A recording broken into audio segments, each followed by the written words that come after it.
La journée était fraîche et ensoleillée lorsque j'ai décidé de visiter le refuge. J'ai toujours su qu'il y avait des enfants là-bas qui avaient besoin d'un foyer. Depuis quelques mois, cette idée me hantait. Aujourd'hui, j'en ai enfin le courage. En entrant dans le refuge, une odeur de désinfectant mêlée à celle de vieux livres et jouets m'a accueilli. Les murs étaient peints de couleurs vives, mais je savais que derrière cette façade joyeuse se cachaient des histoires de douleur et d'espoir. Alors que je traversais les couloirs, mon cœur se serra lorsque je vis une petite silhouette assise dans un coin. Il avait les cheveux bouclés et la peau noire comme la nuit, et ses yeux brillaient d'un mélange de curiosité et de peur. C'était Samir. Je m'approchai lentement, essayant de ne pas l'effrayer. « Salut, je m'appelle Julien », dis-je en m'accroupissant à sa hauteur. « Que faites-vous ici ?»« En attendant, répondit-il, sa voix douce mais ferme. « J'attends que quelqu'un me ramène à la maison. » Ces mots ont résonné dans mon cœur. J'ai su à ce moment-là qu'il était le garçon que je cherchais. Et si je disais que je voulais être cette personne, ai-je demandé, sentant une boule se former dans ma gorge. Samir me regardait avec un mélange d'espoir et de suspicion. « Tu me promets que tu ne me laisseras pas ici ?»« Je le promets », assurai-je en tendant la main. Il a hésité, mais au bout d'un moment, il a pris le mien. Le toucher était doux et plein de promesses. Après la visite, je suis rentré chez moi l'esprit en pleine course. Claire était dans la cuisine, préparant le dîner. L'odeur du coq au vin flottait dans l'air, et pendant un instant, tout parut normal. Mais dès que je suis entré, j'ai réalisé que quelque chose était différent. Claire me regarda, les yeux plissés. « Comment s'est passée la visite ?» a-t-il demandé, essayant de paraître décontracté. C'était incroyable. J'ai rencontré un garçon nommé Samir. « Je veux l'adopter, Claire », ai-je déclaré sans détour. L'expression de Claire changea instantanément. « Adopter ? Un garçon noir ? Vous plaisantez, non ? Je ne plaisante pas. Il a besoin d'une famille et je veux être cette famille. Julien, tu ne peux pas être sérieux. Ce n'est pas comme choisir un chien dans un refuge. » Sa voix était pleine de dédain. « Ce n'est pas la même chose, mais c'est un acte d'amour. Nous ne pouvons pas fermer les yeux sur son besoin, » ai-je argumenté en essayant de rester calme. « L'amour ? Ne pensez-vous pas à l'impact que cela aura sur nos vies ? Les gens nous regarderont différemment. »« Je ne veux pas de ça, » a-t-elle répondu, frustrée. « Claire, c'est une vie. Un garçon qui a besoin de nous, » dit-il en sentant son cœur se serrer. « Vous voulez peut-être sauver le monde, mais j'ai d'autres préoccupations, » a-t-elle lancé, croisant les bras comme pour se protéger de quelque chose. La conversation est devenue une bataille verbale et la tension était palpable. Le dîner qui promettait autrefois d'être un repas paisible s'était désormais transformé en champ de bataille. J'ai décidé de changer de sujet et je l'ai invité à dîner. « Est-ce qu'on peut au moins manger ?» suggérai-je, essayant de détendre l'ambiance. « Le coq au vin est presque prêt. » Claire soupira mais ne dit rien. Le repas commença en silence et je remarquai que l'ambiance était lourde. Je pensais à Samir et je me demandais comment il se sentirait dans un environnement comme celui-là. « Tu ne vas pas manger ?» a demandé Claire, brisant le silence. J'ai regardé l'assiette devant moi, mais je n'avais pas d'appétit. « Je pense à Samir, avouai-je. Il mérite une chance. » « Une chance ? Vous parlez d'un garçon qui ne connaît rien de notre vie. Et s'il ne s'adapte pas ? Et s'il ne nous aime pas ? Questionna-t-elle, sa voix tremblement. « Je sais que nous pouvons faire en sorte que cela fonctionne, » répondis-je, sentant une détermination monter en moi. « C'est un enfant, Claire. Nous ne pouvons pas le laisser derrière nous. » Le silence régna à nouveau et je réalisai qu'à ce moment-là, la distance entre nous deux semblait plus grande que jamais. La table était pleine de nourriture, mais ce qui était réellement en jeu était quelque chose de bien plus profond. L'amour que j'ai ressenti pour la résistance au changement de Samir et Claire. L'ombre de ce qui allait arriver planait sur nous.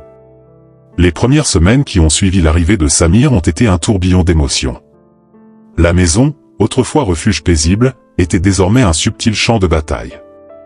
J'ai observé les tentatives d'adaptation du garçon à notre maison, avec ses petites découvertes et ses sourires timides, tandis que Claire semblait de plus en plus distante, comme si elle était sur une île, inconsciente de tout ce qui se passait autour de nous. Un matin, alors que nous prenions le petit déjeuner, j'ai remarqué que Samir était plus excité. Il parlait d'une nouvelle aventure qu'il avait vécue dans le parc, où il avait trouvé un groupe d'enfants en train de jouer.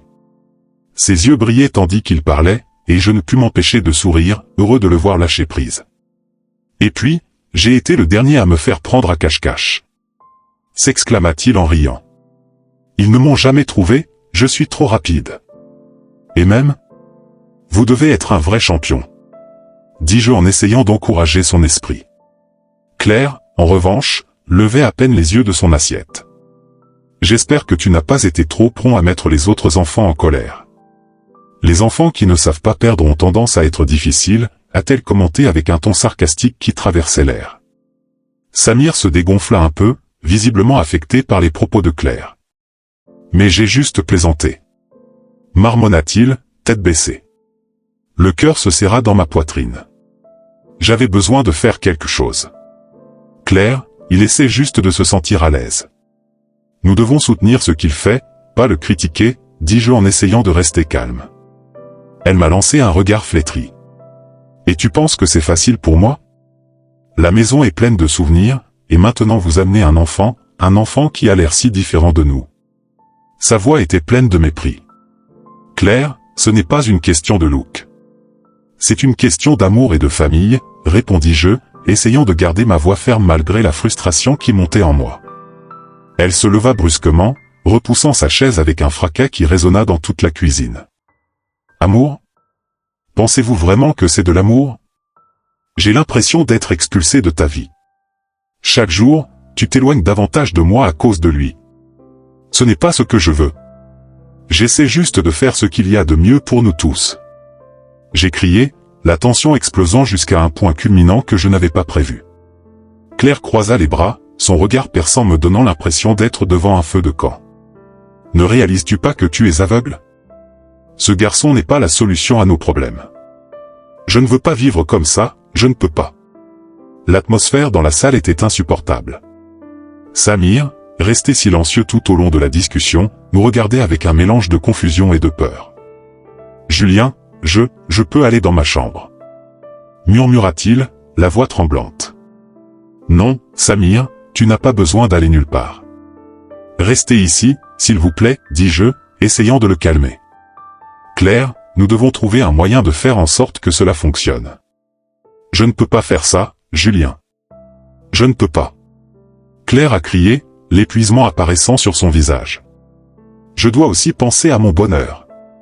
Et que penses-tu que je fais? J'essaie d'assurer le bonheur de nous tous.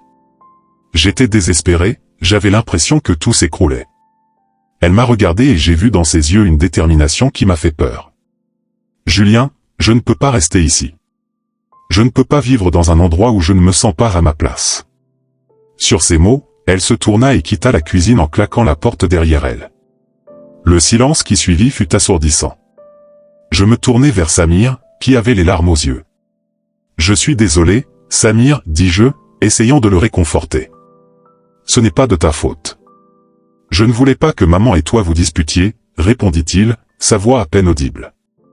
Le poids de la situation s'est abattu sur moi et j'ai réalisé que même si j'essayais d'être le meilleur père possible, les défis ne faisaient que commencer.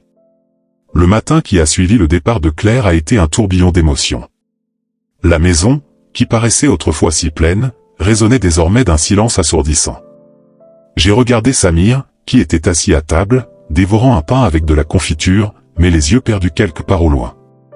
Je pouvais sentir la tristesse émanant de lui et la culpabilité commençait à me consumer. Que avais-je fait? Qu'est-ce qui n'allait pas? Samir, ça va? Ai-je demandé en essayant de briser la glace. Il leva les yeux et pendant un bref instant, nos regards se croisèrent. C'était comme s'il me disait que tout allait bien, mais en même temps, je voyais l'ombre d'une tristesse que je ne pouvais cacher. Je suis. Il a répondu à voix basse, presque un murmure, puis a détourné le regard. Je m'assis en face de lui, essayant de trouver les mots justes. Que pouvais-je dire à un garçon qui venait de perdre une maison, une famille, même si cette famille n'avait jamais vraiment été la sienne? Samir, je sais que tout cela est très difficile. Ai-je commencé avec hésitation. Mais je veux que tu saches que je suis là pour toi. Je serai toujours. Il hocha vaguement la tête, mais l'expression de son visage montrait qu'il avait encore du mal à comprendre ce qui se passait. Le poids de la situation pesait sur nous comme un nuage noir. C'est alors que le téléphone sonna. Le son a traversé le silence et, lorsque j'ai répondu, j'ai retrouvé la voix douce d'Amélie à l'autre bout du fil. « Salut Julien. J'ai entendu ce qui s'est passé. Je suis désolé, mon ami. Comment allez-vous, Samir et toi? Nous essayons. » Répondis-je en prenant une profonde inspiration. C'est compliqué. Claire, eh bien, elle ne pouvait pas gérer la situation. Ce n'est pas une surprise, n'est-ce pas? A dit Amélie, et j'entendais l'inquiétude dans sa voix. Je peux passer plus tard? Peut-être que je peux aider d'une manière ou d'une autre. Ce serait génial, murmurai-je, un peu soulagé. Samir se sent très seul. Alors je vais nous préparer quelque chose de bon. Une collation, peut-être? J'ai besoin de te voir. Au fond, je savais que la présence d'Amélie pouvait apporter de la fraîcheur à l'atmosphère lourde qui nous entourait. Elle a toujours eu cette façon particulière d'éclairer les espaces et, surtout, elle s'en souciait. Quand l'après-midi est arrivé, Samir et moi étions dans le salon, il était assis par terre et jouait avec des blocs de construction. J'ai regardé, essayant de ne pas me perdre dans mes pensées. Un léger coup à la porte m'a ramené à la réalité. C'était Amélie. « Salut les garçons !» s'exclama-t-elle en entrant avec un sourire radieux et une boîte de biscuits fait maison. « J'espère que vous êtes prêts à vous amuser. » Samir la regardait, les yeux brillants de curiosité. Il s'est levé et, avant que je puisse intervenir, accourut vers elle. « Et que as-tu apporté ?» Amélie s'accroupit à sa hauteur et lui offrit la boîte. « Biscuits nappés chocolat noir. Je l'ai fait spécialement pour toi. » L'interaction entre eux a été instantanée. Samir ouvrit la boîte et son visage s'éclaira. « Cool. J'adore les cookies. » s'exclama-t-il, un large sourire désormais affiché sur son visage. « Alors mangeons. » dit Amélie en prenant un biscuit et en le lui tendant. Mais seulement après avoir construit la plus grande tour de blocs possible. Il hocha la tête, son enthousiasme évident. Alors ils se sont assis par terre, et j'ai juste regardé, spectateur privilégié d'un moment qui commençait à panser les plaies ouvertes de notre maison. Tu sais que je suis passé maître dans l'art de construire des tours, n'est-ce pas? Samir a dit avec défi. Oh vraiment? Donc je ne peux pas rester derrière? Répondit Amélie en commençant à empiler les blocs avec lui. Pendant qu'il jouait, j'ai ressenti une chaleur dans mon cœur. C'était la première fois qu'il voyait Samir sourire véritablement depuis le départ de Claire. La présence d'Amélie semblait lui avoir redonné un nouveau souffle, et cela m'a redonné espoir. « Regardez !» a crié Samir en désignant la tour qui était presque aussi haute que lui. « On le tue !» Cette scène, avec les rires et la douce odeur de biscuits dans l'air, m'a fait réaliser que, même au milieu de la tempête, il y avait de la place pour la joie. Je commençais à comprendre que même si la vie m'avait mis dans une situation difficile, il y avait toujours de l'amour et de la gentillesse autour de moi. Et surtout, la promesse d'un nouveau départ. Le soleil du matin filtrait à travers les rideaux du salon, créant un doux motif d'ombre et de lumière sur le sol. J'étais assis à la table basse et je regardais Samir alors qu'il se préparait pour l'école. Le garçon était tellement enthousiasmé par son nouvel uniforme qu'il pouvait à peine rester assis. C'était comme si l'espoir surgissait en lui, et cela me remplissait d'une fierté inexplicable. « Julien, tu penses que je vais bien aujourd'hui ?» a-t-il demandé en se tournant vers moi, les yeux brillants d'attente. « Bien sûr que oui, Samir. Vous êtes intelligent et talentueux. N'oubliez pas d'être vous-même et de ne laisser personne vous abattre, répondis-je, essayant de transmettre toute la confiance que je ressentais. Il sourit, mais une ombre d'inquiétude traversa son visage. Et s'il me insulte encore une fois? Mon cœur se serra quand j'entendis cela. Il y avait des rapports selon lesquels certains garçons de l'école étaient cruels envers lui, et je ne pouvais pas supporter l'idée que mon fils souffrait.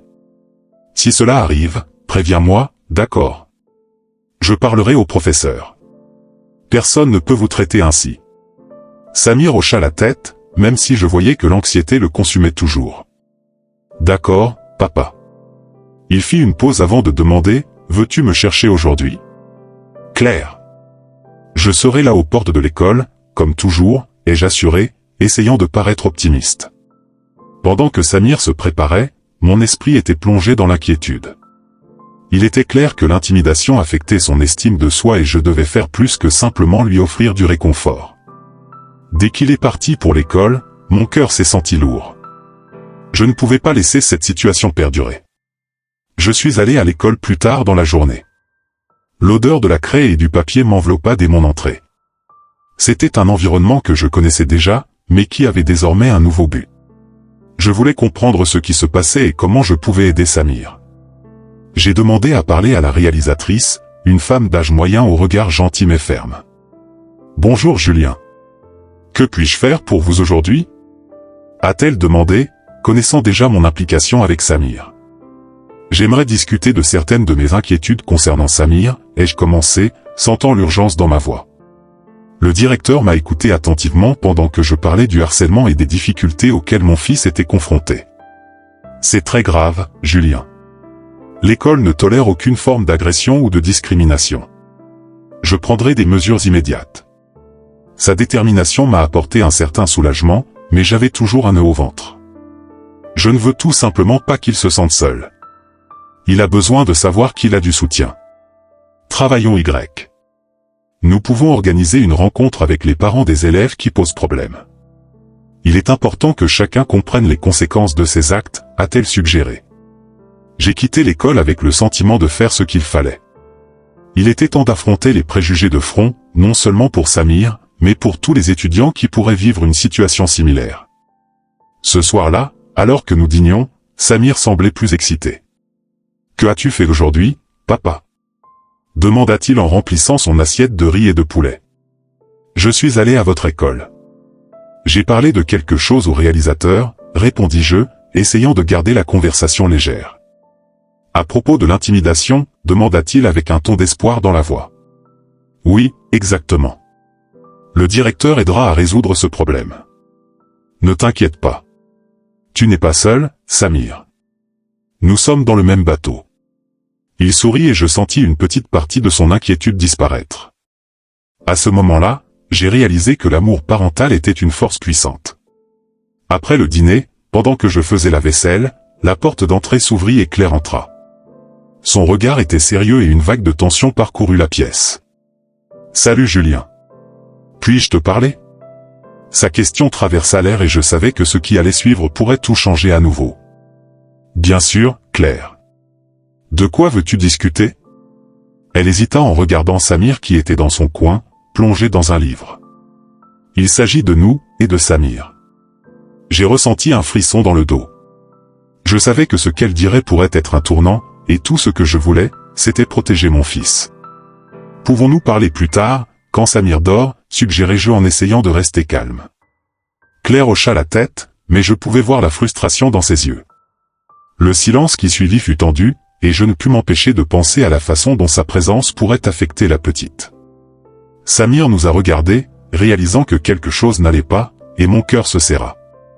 Le soleil du matin pénétrait à travers la fenêtre du salon, illuminant le petit espace que nous appelons maintenant notre chez-soi. Samir était dans la cuisine, essayant de préparer quelque chose pour le petit déjeuner.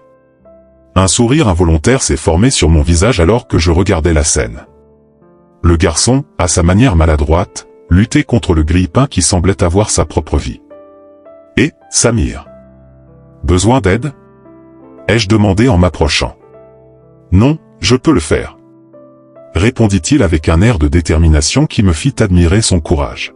« Juste un peu de patience. »« D'accord, ne mets pas le feu à la maison, s'il te plaît. » J'ai plaisanté en lui faisant un clin d'œil. Il a ri et la légèreté de ce moment m'a rappelé ce qui comptait vraiment. La vie avait tellement changé depuis que Claire avait décidé de partir. Amélie, mon amie qui était toujours là comme un soutien silencieux, était désormais devenue un élément essentiel de notre routine. Elle était dans le salon, rangeant quelques affaires pour notre projet de jardinage. « Tu vas bien, Samir ?» a crié Amélie depuis la pièce, avec un sourire encourageant. J'ai aussi appris à cuisiner comme ça, en faisant quelques erreurs au début. En entendant cela, Samir se retourna, une lueur d'espoir dans les yeux. « Sérieux ? Alors je suis sur la bonne voie. » dit-il avec un air de satisfaction. L'ambiance était légère et pendant quelques instants, les ombres du passé semblèrent se dissiper. Mais la paix que nous construisions était sur le point d'être ébranlée. Le téléphone portable a sonné et un SMS a fait battre mon cœur. C'était de Claire. « Vous ne pourrez pas le garder. Je ferai tout ce qu'il faut pour te montrer que tu n'es pas un père convenable. La mâchoire tomba. J'avais espéré que le pire était passé, mais Claire était pleine de surprise. Amélie remarqua mon expression et s'approcha. Ce que c'était ? A-t-elle demandé avec un regard inquiet. C'est Claire. Elle menace de dénoncer l'adoption. Ma voix est devenue tendue. Quoi ? L'expression d'Amélie est devenue un mélange de choc et d'indignation. Ceci est absurde. Tu es un père extraordinaire pour Samir. Je ne sais pas à quoi elle pense, mais ça pourrait tout compliquer. J'ai pris une profonde inspiration, essayant de me calmer. Samir a plus que jamais besoin de moi. Amélie est venue et m'a tenu la main. Faisons face à cela ensemble. Tu n'es pas seul. Ces encouragements étaient un baume dans le tourbillon d'émotions. J'ai regardé Samir, qui était maintenant dans le salon avec une assiette de pain grillé, mais avec un sourire radieux. Écoute, Samir. Que pensez-vous d'un petit déjeuner sur le balcon ? Ai-je suggéré en essayant de changer d'orientation. Bonne idée. Répondit-il en sautant de joie. Nous avons posé nos affaires sur la table du porche, tandis que l'arôme du café frais remplissait l'air. La lumière du soleil se reflétait sur le visage de Samir, et là, à ce moment-là, j'ai su qu'il commençait à se sentir chez lui. Amélie s'est assise à côté de moi et a regardé Samir. « Tu sais que tu peux toujours compter sur nous, n'est-ce pas ?» dit-elle d'un ton doux. « Oui. » Samir a répondu, avec une étincelle dans les yeux. « Je me sens en sécurité ici. » Ces mots m'ont fait chaud au cœur. C'est ce que j'ai toujours voulu, qu'il se sente aimé et accepté. Cependant, le nuage sombre de la menace de Claire planait sur nous et je savais que la bataille était loin d'être terminée. Ce jour-là, alors que le soleil se couchait, la peur et l'incertitude ont commencé à se mélanger à l'espoir et à la détermination. Ensemble, nous ferions face à tout ce qui arriverait. J'ai senti la main d'Amélie s'entrelacer avec la mienne, et cela m'a donné de la force. J'étais prêt à me battre pour Samir, pour nous. Et même si Claire voulait nous séparer, la vérité et l'amour seraient nos plus grandes armes. La salle d'audience était bondée. L'air était chargé de la tension qui planait parmi les personnes présentes. Moi, Julien, j'étais assis à la table de l'accusé, à côté d'Amélie, qui me tenait fermement la main. Son regard était un mélange de soutien inconditionnel et de détermination. L'atmosphère formelle et austère de la salle d'audience m'a rappelé que nous étions là pour une raison très sérieuse, la vie de Samir était en jeu. Claire, mon ex-femme, se tenait à l'autre bout de la pièce, son expression étant un masque de froideur, mais je pouvais sentir la colère émanant d'elle. Sa présence me dérangeait, mais je ne me laisserais pas ébranler. Je devais être fort, pas seulement pour moi, mais surtout pour Samir. La juge, une femme à l'air sévère, entraille, d'un geste ferme, demanda à tout le monde de se lever. « Tu peux t'asseoir » dit-elle en me voyant. Puis, l'audience a commencé. Claire se leva la première, sa voix était douce mais remplie de venin. « J'ai toujours été soucieuse du bien-être de Samir » dit-elle, essayant de véhiculer l'image d'une mère attentionnée. Mais Julien semble plus intéressé à fonder une nouvelle famille qu'à s'occuper de ce qui compte vraiment. J'ai senti mon sang bouillir. « Avec tout le respect que je vous dois, votre honneur, l'interrompis-je, la véritable préoccupation de Claire n'a jamais été pour Samir, mais plutôt pour la façon dont l'adoption a affecté sa propre vie. Elle ne l'a jamais accepté. » Le murmure qui suivit dans la pièce était presque palpable. Amélie, à côté de moi, me regardait d'un air encourageant. « Julien, tu dois montrer la vérité, » murmura-t-elle, et je savais qu'elle avait raison. Dès que le juge m'a donné la parole, j'ai pris une profonde inspiration. J'ai apporté des preuves, ai-je commencé en tenant un dossier contenant des messages et des courriels échangés entre Claire et ses amis, dans lesquels elle exprimait son mépris pour l'adoption et pour Samir lui-même. Les pages furent tournées et l'ambiance dans la pièce commença à changer. Elle s'en fichait, ai-je continué. Samir n'était qu'un obstacle pour elle, quelque chose qui, selon elle, pourrait l'empêcher de réaliser ses ambitions égoïstes. J'ai regardé directement Claire, qui avait maintenant les yeux écarquillés, clairement secoués. Puis quelque chose de surprenant s'est produit. Un homme d'âge moyen, que j'ai reconnu comme un vieil ami de Claire, s'est levé. « Puis-je parler » a-t-il demandé, et le juge lui a fait signe de se rapprocher. « Je m'appelle Pierre et je connais Claire depuis de nombreuses années » a-t-il commencé, la voix ferme. Elle n'a jamais été une personne soucieuse des autres. J'ai vu de près comment elle traitait les gens et je peux garantir que Samir n'était qu'un caprice pour elle. Le tribunal était silencieux. Claire, tu ne t'en souviens peut-être pas, mais lorsque tu m'as parlé de l'adoption, ton souci concernait davantage l'apparence de la famille que le bien-être de l'enfant. À chaque mot de Pierre, Claire semblait rétrécir, sa façade de mère aimante s'effondrant devant tout le monde. Le juge regarda Claire avec une expression de désapprobation. Je pense que vos intentions sont plus que claires, maîtresse Claire.